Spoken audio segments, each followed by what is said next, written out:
Hi, friends in conflict. Are you confident that in your exchanges, both professionally and personally, you are not making a negative impact and creating conflict and contributing to conflict? Well, in this week's discussion, we will all learn together from the learnings and insights of a very busy working mother who has very diverse family dynamics. We will learn about our own personal accountability in interactions and the impact that we make to conflict. So I'm here with Sarah Maiga, who is a real estate, I'm going to say mogul because he sells so much real estate in Canton and the greater Detroit metro. As we were talking about experiences and backgrounds, it was just amazing to hear some of what Sarah told me about her family. So Sarah, I'll let you introduce your family, the different cultural makeups that's comprised of. Thank you. Thank you so much. I'm going on 13 years married to my husband, Kabir. And we have two kids. My oldest is 13. He'll actually be starting high school in the fall. And my youngest, Isaac, is like 2 in a couple of months. In addition to that, my parents are both retired, but they are here 3 to 4 days a week. My husband's mother used to stay with us 6 months out of the year because my husband is from Niger. And so it's been really fun, and we always have a very full household. Your mother-in-law, who would come from West Africa, and the au pair from France, and your parents from Michigan. Can you think of a particular instance in which there was some tension and how you were able to resolve that? Yeah, I think if nothing else, I think the most complicated piece of living together with many different age groups, cultures, and languages is that, it's easy to have misunderstandings.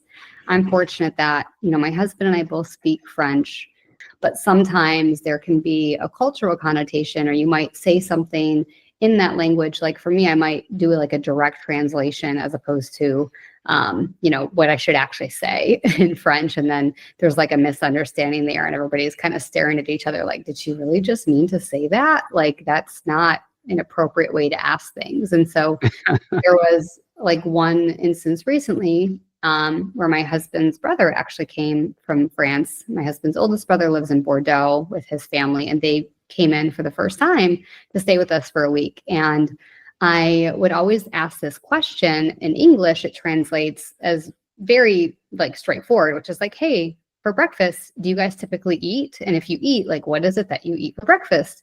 And in French, when I would say that and translate it in French to them, I was basically rudely asking whether or not I was required to feed them. It was like, everybody is kind of staring around the table and going, no, it's okay. Like you don't have to feed me. It's not an issue. But really, I was just trying to ask, like, is this something you typically do? But then my husband is like, actually, what she meant to say was, and kind of translated. And then later we talked about it. Like, I told you, Sarah, when you say it this way in French, it doesn't always work out that way.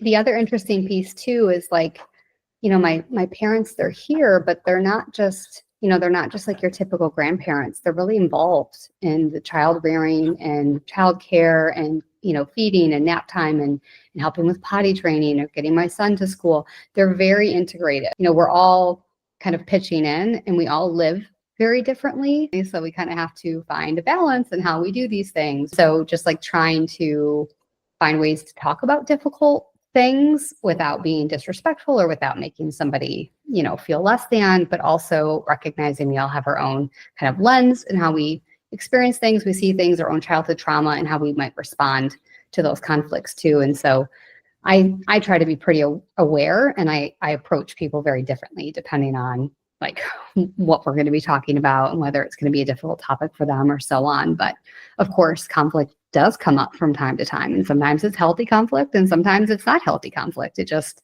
depends on the day and the circumstances.